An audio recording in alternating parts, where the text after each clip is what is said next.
Hello class, আসসালামু আলাইকুম। Hope that everyone is well. আজকে আমরা শিখব ইম্পারেটিভ সেন্টেন্সের ভয়েস চেঞ্জ কীভাবে করতে হবে। ইম্পারেটিভ সেন্টেন্সের ভয়েস চেঞ্জকে আমি তিনটা ভাগে বিভক্ত করেছি, তিনটে স্ট্রাকচারে বিভক্ত করার চেষ্টা করেছি। তার প্রথম স্ট্রাকচারটি হলো সেন্টেন্সটি শুরু হবে মেইন ভার্ব দিয়ে। মনে রাখবেন, imperative sentence most of the cases main verb দিয়ে শুরু হয়। তো যদি কোনো সেন্টেন্স মেইন ভার্ব দিয়ে শুরু হয়, তখন সেই সেন্টেন্সের ভয়েস চেঞ্জ কীভাবে করবেন? প্রথমত মেইন ভার্ব দিয়ে শুরু হলে আপনি ধরে নেবেন এটা ইম্পারেটিভ সেন্টেন্স, দেন ভয়েস চেঞ্জ করতে হবে। কীভাবে করবেন? প্রথমেই একটি আপনি লেট লিখবেন, লেট। তারপরে যেই সেন্টেন্সটা থাকবে তার অবজেক্টের সাবজেক্টিভ ফর্ম লিখবেন, তারপর একটা বি দিবেন, দেন মেইন ভার্বের পাস্ট পার্টিসিপল ফর্ম। আমরা একটা এক্সাম্পল দেখে ফেলি। প্রথম এক্সাম্পল, শাট দ্য ডোর। খেয়াল করেন, শাট কিন্তু মেইন ভার্ব, সাবজেক্ট না।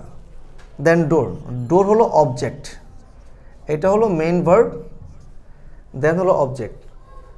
তাহলে যেহেতু মেইন ভার্ব দিয়ে শুরু হয়েছে, প্রথম আমাদের একটা লেট লিখতে হবে। লিখে ফেললাম লেট, দেন যে অবজেক্টটি আছে তাকে সাবজেক্ট করে ফেলবো, লেটের পরে দিব। তো লেট দ্য ডোর, এরপরে স্ট্রাকচার ওয়াইজ একটা বি আসবে, দেন যে ভার্বটি দেওয়া থাকবে তার পাস্ট পার্টিসিপল ফর্ম। শার্টের পাস্ট পার্টিসিপল ফর্ম হলো shirt. Next example, write the letter. Right হলো মেইন ভার্ব, লেটার হলো অবজেক্ট, তাই তো?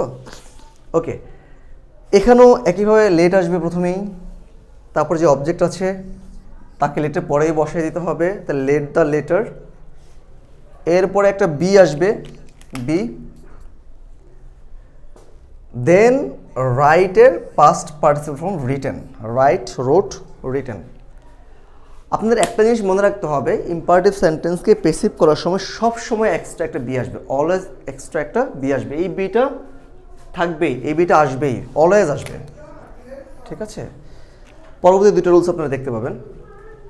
এখন যদি কেউ সাবজেক্ট চিনতে না পারেন, যদি আপনাদের সাবজেক্ট চিনতে সমস্যা হয়, সেক্ষেত্রে আমি একটা ছোট্ট নোট দিয়ে রেখেছি। নোটটি হলো, সাবজেক্ট চিনার উপায় হলো he, she, it, we, I, you, they, এটা একবার লিখেছি। He, she, it, we, I, you, they, মানে প্রোনাউনগুলো। যদি এদেরকে পান তাহলে ধরে নেবেন এরা সাবজেক্ট। যদি এদেরকে না পান তাহলে দেখবেন কোনো নাম খুঁজে পাওয়া যায় কিনা। নামটি হতে পারে কোনো ব্যক্তির, নামটি হতে পারে কোনো বস্তুর, নামটি হতে পারে কোনো প্রাণীর, হাউএভার ইট ইজ। যেমন বিভিন্ন প্রাণীর নাম, যেমন টাইগার, তারপরে ধরেন প্যারট, এভাবেও থাকতে পারে। আবার এভাবেও থাকতে পারে বার্ড, পেন, ডাস্টার, এগুলো কিন্তু এক ধরনের নাম। তো এই ধরনের নাম যখন পাবেন, আবার ব্যক্তি নামও হতে পারে, বস্তু নামও হতে পারে, প্রাণীর নামও হতে পারে, স্থানের নামও হতে পারে। যেমন ঢাকা একটা স্থানের নাম। যদি এই ধরনের কোনো নাম পান তাহলে ভাববেন এরা সাবজেক্ট। যদি এদেরকে না পান তাহলে বুঝে নেবেন যে সেন্টেন্সটিতে আসলে সাবজেক্ট নাই, সেন্টেন্সটি মেইন ভার্ব দিয়ে শুরু হয়েছে। তার মানে হলো এটা হলো ইম্পারেটিভ সেন্টেন্স।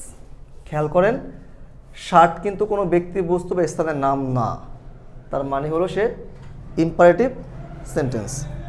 আজকের ক্লাসের দ্বিতীয় রুলসটি হলো, যদি সেন্টেন্সটি ডু নট দিয়ে শুরু হয় অথবা নেভার দিয়ে শুরু হয়, সেক্ষেত্রে কি করবেন? ডু নট দিয়ে শুরু হলে ভয়েস চেঞ্জ করার সময় প্রথমে লেট নট লিখবেন, আর নেভার দিয়ে শুরু হলে লেট নেভার লিখবেন। এরপরে সেন্টেন্সের অবজেক্টটিকে সাবজেক্ট করে ফেলবেন, দেন একটা বি দিবেন, তারপরে হলো ভার্বের পাস্ট পার্টিসিপল ফর্ম বা V3। চলুন একটা এক্সাম্পল দেখি।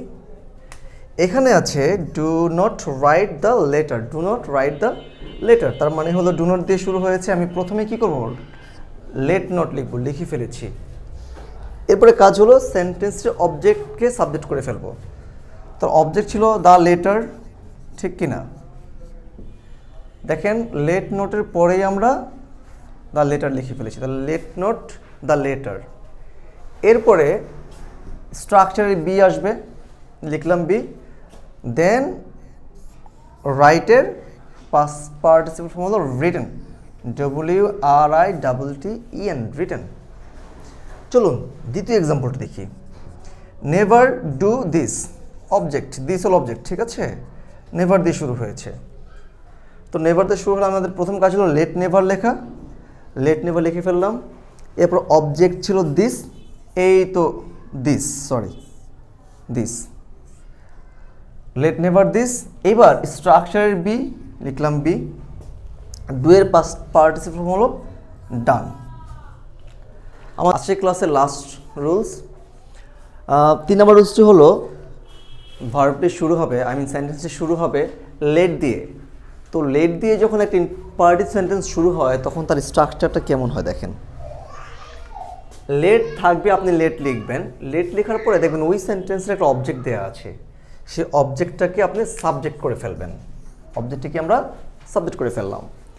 এরপরে প্রথমেই বলেছিলাম যে ইম্পারেটিভ সেন্টেন্সে সবসময় একটা বি থাকবে এক্সট্রা, সেই বিটা আসবে এবং এটা সাবজেক্টের পরে বিটা আসবে। এরপরে মেইন ভার্বের V3 প্লাস বাই, এখানে বাই লিখেছি আপনাদের বোঝার সুবিধার্থে, এখানে বেসিক্যালি প্রিপোজিশন লেখার কথা ছিল, বাট আপনাদের সুবিধার্থে আমি বাই লিখেছি, কারণ বাইটা most of the cases by তো হয়, তাই ইন হইতে পারে, টু হইতে পারে, উইথ হতে পারে, but most of the cases by হয়। এরপরে কি করবেন, আপনি সাবজেক্টকে অবজেক্ট করে দেবেন। চলুন একটা এক্সাম্পল দেখি।